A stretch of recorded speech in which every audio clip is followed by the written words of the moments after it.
Okay, so we are talking about conditional probability, and we have already talked about how to show conditional probability using a Venn diagram. And now we're going to talk about showing conditional probability by just drawing it out.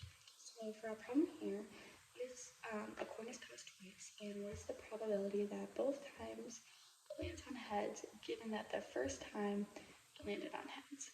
So we have a coin, and when we toss a coin, there are two outcomes that can happen. So we can either get tails or we can get heads. And from there, when we roll again, when we flip it again, there are two choices that can happen. So we can get tails again or we can get heads again. And if we got heads the first time and we flip it again, there are two things that could happen, and we could get heads again, or we could get tails. So this is the picture, but we know one thing. We know that the first time it was flipped, it landed on heads.